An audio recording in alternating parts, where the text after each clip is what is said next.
तो नमस्कार, आदाब, सत श्री अकाल। मेरा नाम संजीव है। सच्ची कहानी के इस एपिसोड में आपका बहुत-बहुत स्वागत है। दोस्तों, आज जिस कहानी के बारे में मैं आपसे ज़िक्र करने वाला हूँ, ये कहानी वो कहानी है जिसके लिए पूरा भारत एकजुट होकर सड़कों पर निकल गया था। उस 23 साल की बच्ची के इंसाफ के लिए, जिसके साथ जो कुछ हुआ, अगर आप सुनेंगे, तो यकीनन आपकी आँखों से भी आँसू आ जाएँगे। तो दोस्तों, बिना वक़्त ज़ाये किए शुरू करते हैं कहानी। दोस्तों, ये कहानी है प्रीति राठी की। 23 साल की प्रीति राठी, जो कि दिखने में बहुत खूबसूरत, पढ़ने लिखने में अव्वल और जिसका बचपन से ही सपना था एक सरकारी नौकरी करने का। तो उसकी नौकरी नौसेना में लग गई थी।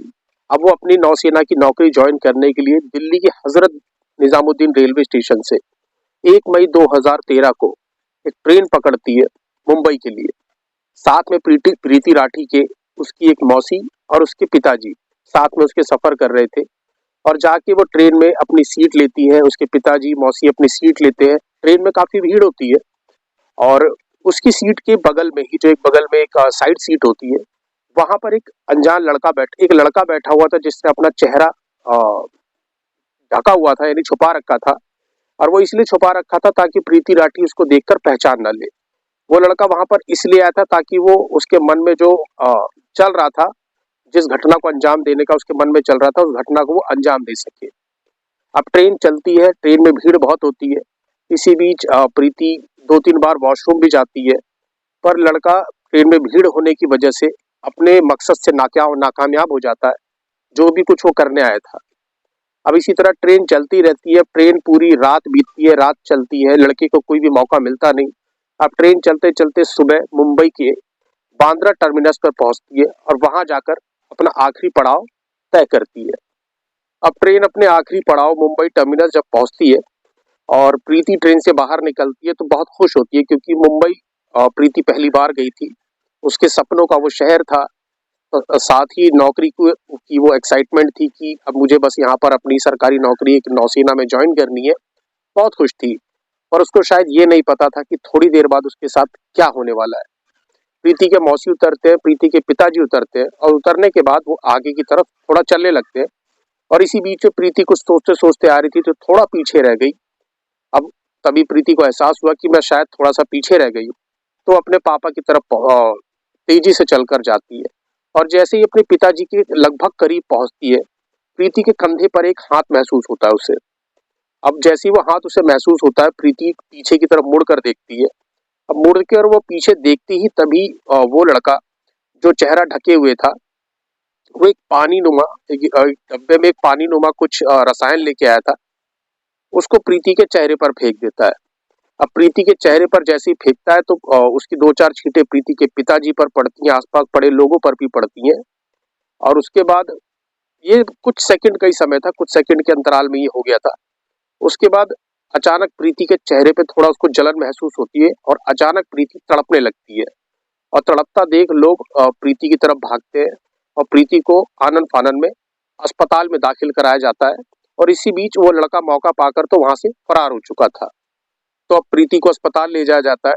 वहां पर जाकर डॉक्टर देखता है और डॉक्टर प्रीति के पिताजी और मौसी जी को बताता है कि हालत बहुत नाजुक है। प्रीति को आनन-फानन में अस्पताल में एडमिट किया जाता है। प्रीति लगभग बेहोश थी और डॉक्टर जब उसका इलाज शुरू करता है तो देखता है प्रीति का जो चेहरा है, गला है, सीने का जो हिस्सा है, लगभग गल चुका था।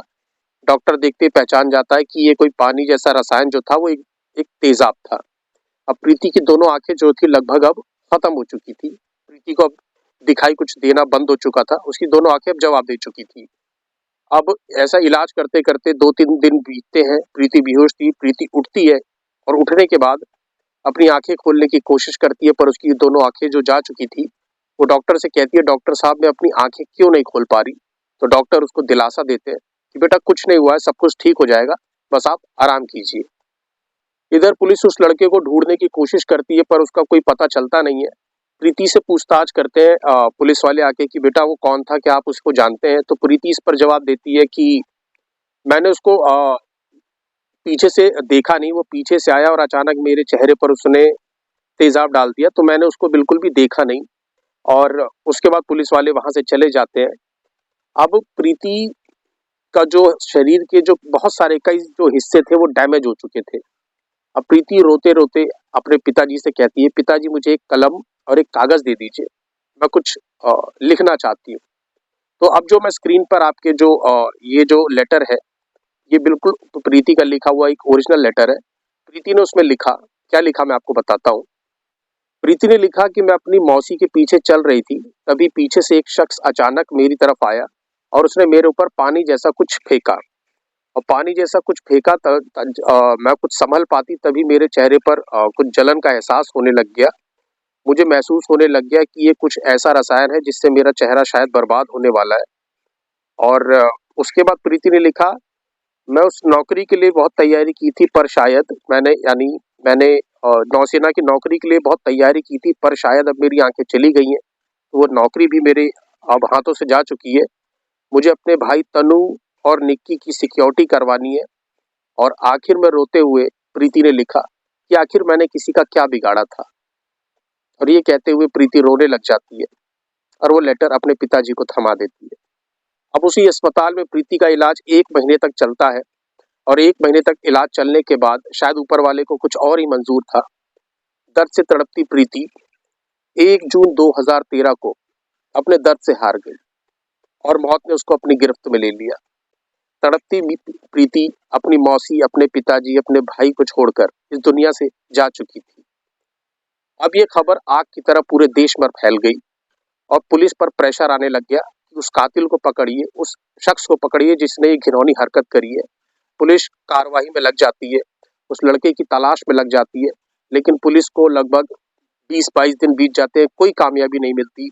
तब घर वाले फोर्स करते हैं कि इस केस को सीबीआई को सौंपा जाए। अब ये केस सीबीआई हैंडल कर रही थी। सीबीआई बांद्रा टर्मिनस के उस स्टेशन पर जाती है, वहां की सीसीटीवी इमेजेस खंगालती है, देखती है उसमें एक लड़का, उनको फिर शक भी होता है, देखती है पुलिस उस इमेज में कि एक लड़का प्रीति के पीछे पीछे आ रहा है, पर उसने अपना चेहरा ढका हुआ था। और पुलिस उस इमेज को क्लोज कर लोग उनके परिवार वालों को दिखाती है कि क्या आप इसको पहचानते हैं। लेकिन 2013 में जो सीसीटीवी कैमरे की जो आप क्वालिटी देखेंगे, तो वो बिल्कुल भी ठीक ठाक थी नहीं। तो चेहरे का शख्स बिल्कुल चेहरा जो था शख्स का बिल्कुल भी पहचान में आ नहीं रहा था। तो इस वजह से पुलिस, माफी चाहूंगा, सीबीआई वहां भी नाकामयाब हो जाती है उस लड़के को पकड़ने में। अब सीबीआई फैसला करती है कि हम अब प्रीति के घर दिल्ली जाएंगे, यानी दिल्ली में जहां वो नरेला में रहा करती थी। तो सीबीआई प्रीति के घर दिल्ली में नरेला पहुंचती है और वहां पर जाकर लोगों से पूछताछ करती है, यानी अपनी इन्वेस्टिगेशन को आगे बढ़ाती है। अब सीबीआई अपनी इन्वेस्टिगेशन को आगे बढ़ाती है, लोगों से पूछताछ करती है, घर के अगल बगल में पूछताछ करती है, प्रीति के स्कूल में पूछताछ की जाती है, जहां जहां वो पढ़ाई करने जाती थी वहां पूछताछ करती है। पुलिस को कोई जानकारी मिलती नहीं। फिर लौटकर पुलिस प्रीति के घर आती है, और घर से जब वो बाहर निकल रही होती है तो पुलिस देखती है कि पिछले 1-2 दिन से एक लड़का सीबीआई को बहुत देर से घूर घूर के देखता रहता है। अब पुलिस वाले उस लड़के को बुलाते हैं और लड़के के हाव भाव देखकर पुलिस वालों को बड़ा शक होता है। अब पुलिस वाले उससे 2-4 सवाल करते ही है कि लड़का लड़खड़ाने लग जाता है। अब पुलिस वालों को उस पर बिल्कुल डाउट हो जाता है। तभी पुलिस वालों को खबर मिलती है, प्रीति की एक सहेली पुलिस वालों को खबर देती है, कहती है एक अंकुर नाम का शख्स था जो प्रीति को हमेशा धमकी देता रहता था कि वो मुंबई जाएगी तो मैं उसको देख लूंगा। अब पुलिस उस लड़के को भी गिरफ्त में लेती है और पता करती है उस लड़के का नाम। तो उस लड़के का नाम भी अंकुर कुमार था, जो कि मात्र 23 साल की उम्र थी उसकी भी। अब पुलिस पकड़ के उसको अपने कस्टडी में लेती है। उस कस्टडी में अंकुर से पूछताछ करती है। पहले तो अंकुर कुछ बताता नहीं है, और उसके बाद जब अंकुर की कॉल डिटेल वगैरह चेक होती है, ट्रेस किया जाता है, तो पता चलता है कि जिस समय ये वाकया हुआ था उस समय अंकुर मुंबई में मौजूद था। मुंबई में उसी बांद्रा टर्मिनल पर मौजूद था, और सीबीआई का शक बिल्कुल यकीन में बदल जाता है, और इस बुनियाद पर वो अंकुर को अपनी कस्टडी में ले लेते हैं। और आपको यकीन नहीं होगा दोस्तों कि जब अंकुर को सीबीआई ने अपनी कस्टडी में लिया और जब मीडिया वालों ने उसकी फोटो कैप्चर करी, तो अंकुर हंस रहा था। और विक्ट्री का एक साइन होता है, ये साइन दिखाकर पब्लिक को ये दिखाने की कोशिश कर रहा था कि मैं जीत गया, मैं जो करना चाहता था मैंने कर दिया। उसको अपने किए पर बिल्कुल भी शर्म नहीं थी, बिल्कुल भी पछतावा नहीं था। मैं कोशिश करूंगा कि वो अंकुर की रियल इमेज में स्क्रीन पर लगा दूं।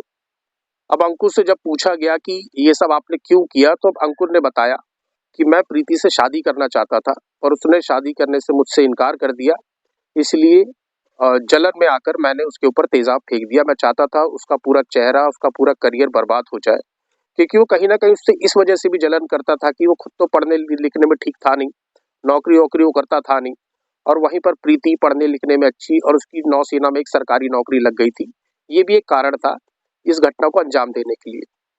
तो दोस्तों, ये थी एक स्टोरी कि क्या प्रीति के साथ हुआ और कैसे हुआ।